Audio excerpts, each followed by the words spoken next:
이번 영상은 최근과 같은 주가지수 하락기 때 참 매매하기가 어렵습니다. 저도 지금 스윙 투자를 종목들을 계속 돌리면서 하고 있는데 스윙 투자라는 것이 어쨌든 오버나이스를 해야 되는 것이잖아요. 그래서 수익을 극대화시켜서 수익 실현을 하는 것인데 실제 지수가 계속해서 연달아 조정이 나옴에 따라 그날 매수한 종목은 플러스를 유지를 하더라도 다음날 시장이 또 장 초반부터 빠지면은 그 종목도 밀리는 모습이 많이 나와서 수익을 얻는 것이 상당히 어렵습니다.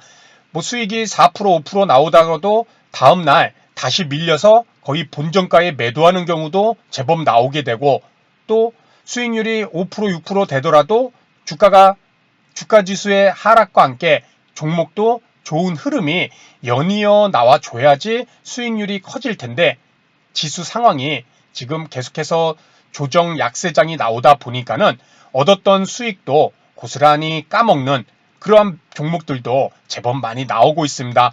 지금은 일단 현금 비중을 많이 해놓은 상황이기 때문에 좀 시장을 좀 대응을 좀 여유롭게 하려는 그런 전략을 계속 가져가고는 있지만은 수익을 얻는 것 자체가 매우 어렵다.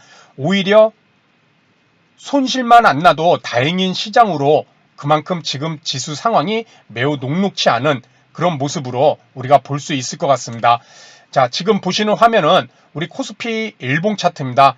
일단 간단히 먼저 체크를 하면은 올해부터 이어져 왔던 이 박스권, 그렇죠. 1월 달부터 만들었던 이 박스권을 오늘 좀 하향 이탈을 하였습니다. 그렇죠.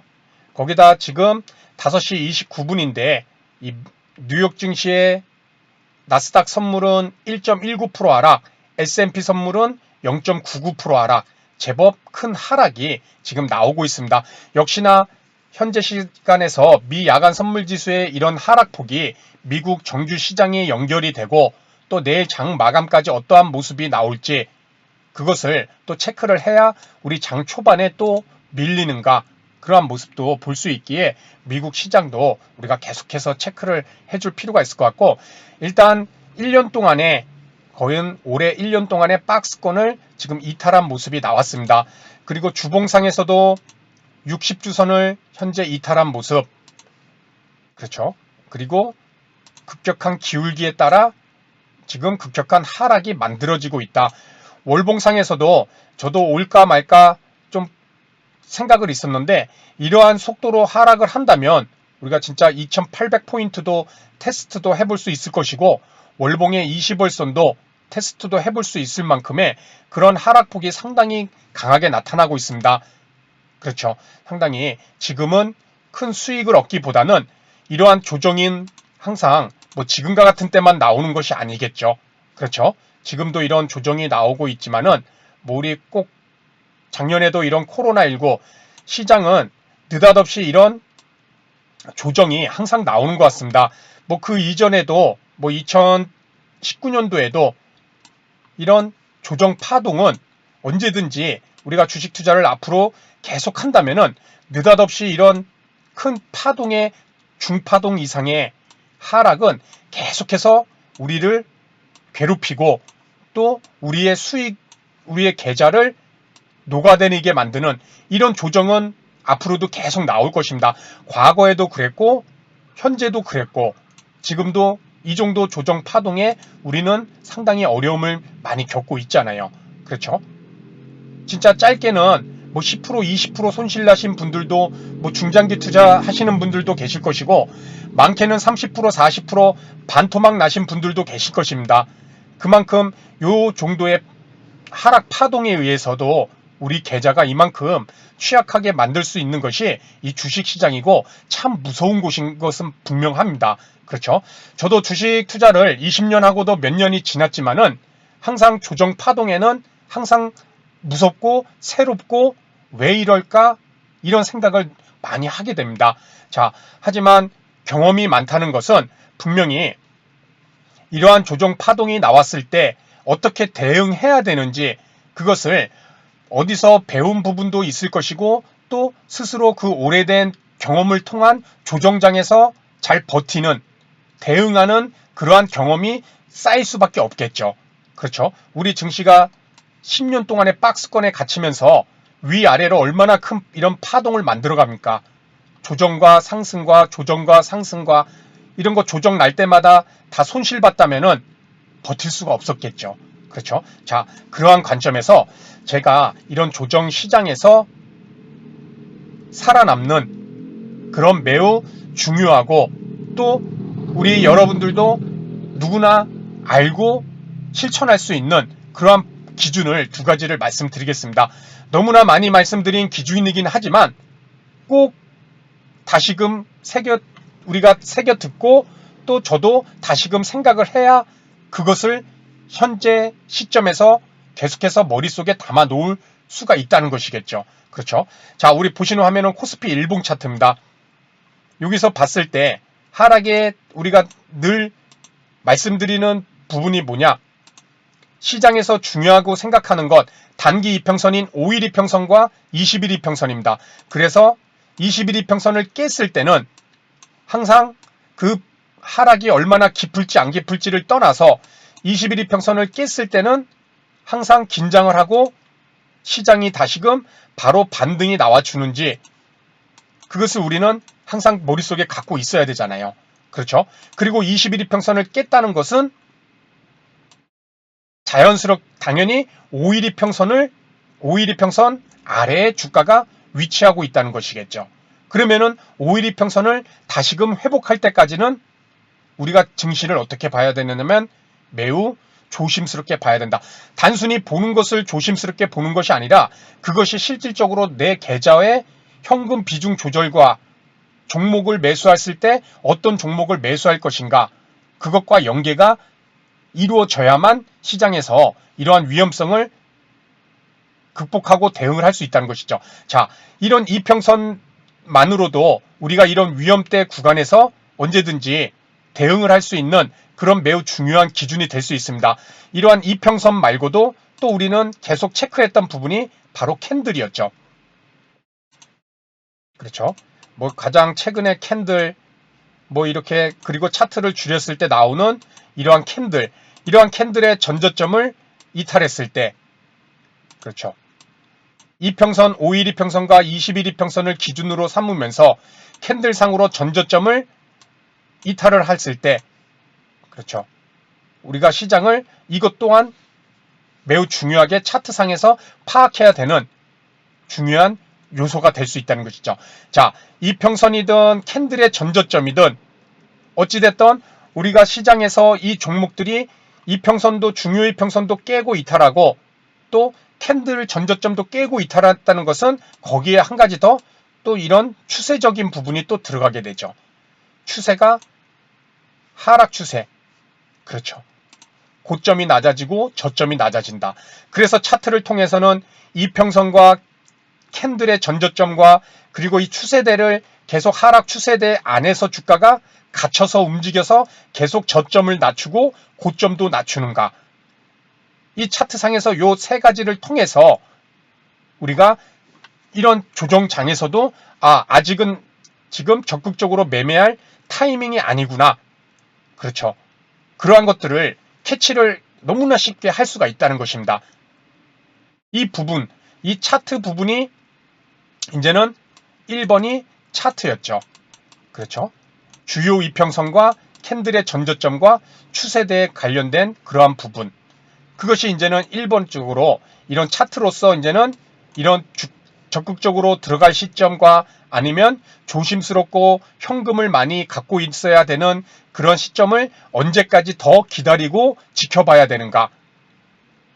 돈이 안 들어갔다고 해서 수익을 못 얻는 것이 아닙니다.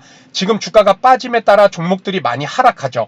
그 하락하는 것만큼 싼 가격에 여기가 뭐 1,000원이었으면은 그렇죠.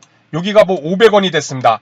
그럼 주가가 이제 반등을 했을 때 1,000원에 안 사고 500원에 사면은 저는 50% 이득을 보고 이 종목을 매수했다고 생각을 하면은 현금을 갖고 있는 곳조차도 그것이 곧 수익으로 볼 수가 있다는 것입니다.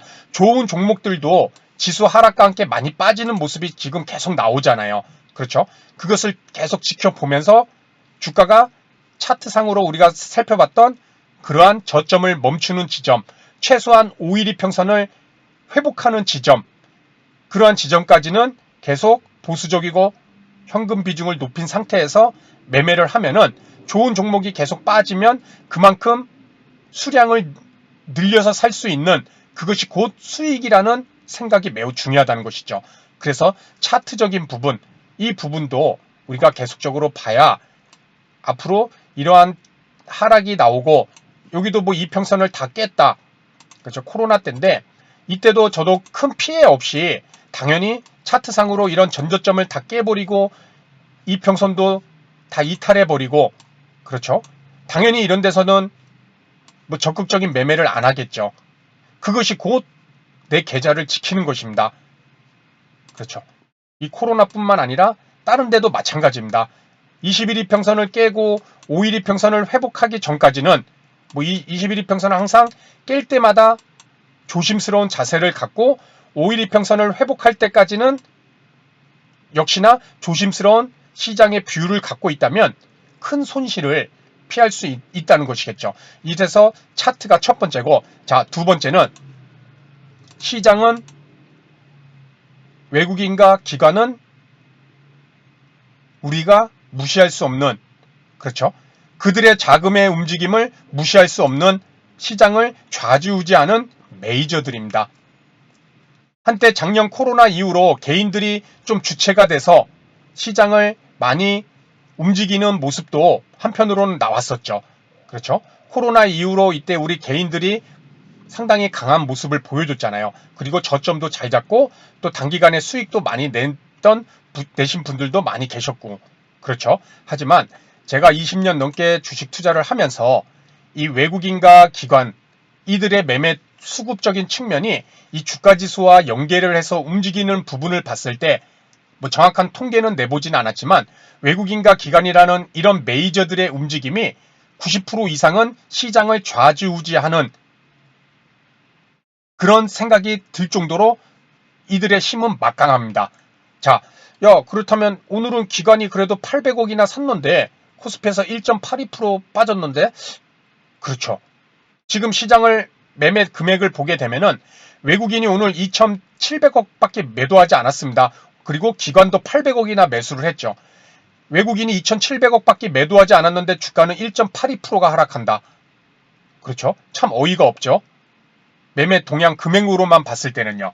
그렇죠? 자, 이것은 우리가 이제 지금의 차트에서 모습을 이 매매 동향의 자금의 크기로 봤을 때 지금 기관들도 800억을 매수를 했지만은 이 800억이라는 매수 금액이 특정 종목을 매수를 호가를 잡아먹으면서 적극적으로 이렇게 매수를 해서 들어간 자금이 아니라 주가가 떨어질 때 아래에서 받치는 우리 개인 투자자들이 매수하는 것처럼 그것이 공매도에 관련된 환매수던 뭐 거기에 연관이 어쩌게 됐던 간에 지수가 오르고 종목이 오르기 위해서는 매도 호가를 잡아먹으면서 적극적으로 매수세가 나와야 되는데 그렇지 않고 하단에 걸어놓고 매수를 들어가게 되면은 주가가 종목이 절대 오를 수가 없다는 것입니다.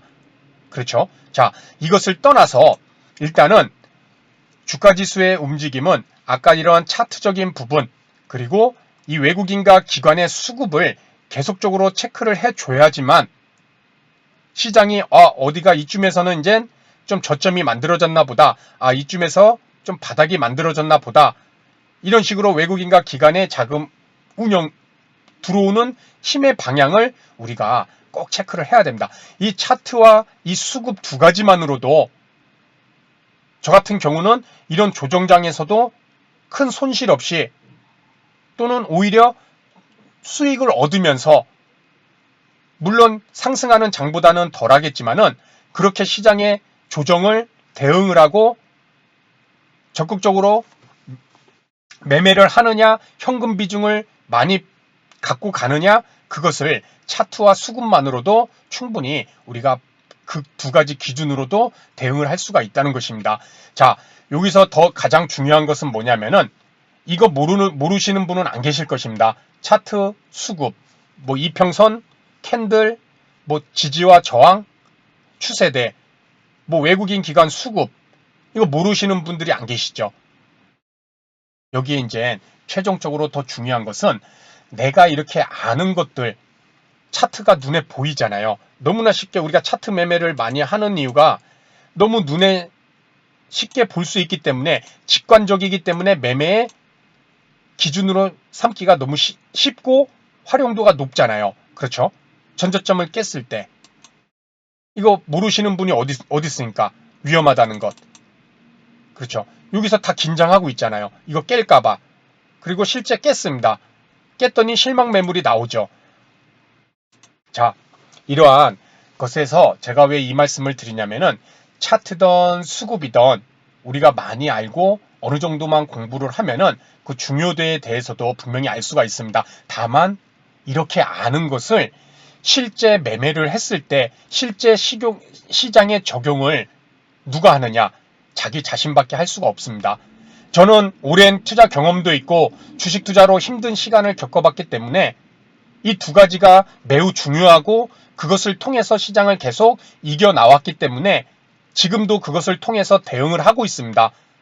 하지만 그러한 경험이 없거나 그러한 두 가지 요소가 알더라도 시장에 적용할 수 있는 그런 의지가 없다면은, 실천하지를 못한다면은 아무 소용없이 계속해서 고점에서 붙잡고 오르기만을 기다리면서 종목은 20%, 30%, 40%씩 계속 빠져나가고, 조금 반등했다가 손실 줄인다고 매도하면은 또 다시 오르고, 이러한 게 계속해서 발생이 될 수 있다는 것이겠죠. 자, 지금의 조정, 뭐 어떻게 보면 아까 처음에 얘기했듯이 주식시장에서 조정은 늘 자연스럽게 나옵니다. 그러했을 때 내가 어떻게 대응을 해야 되는지, 오늘은 제가 가장 중요하게 보고 있는 이 차트와 수급만으로 시장을 대응하는 그런 내용에 대해서 말씀을 드렸습니다.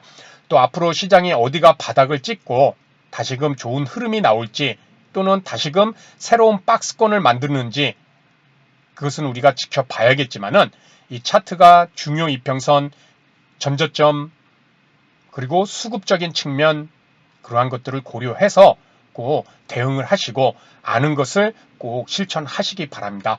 그래서 오늘 내용은 여기서 마치도록 하고요. 다음 시간에도 좋은 내용으로 인사를 드리도록 하겠습니다. 감사합니다.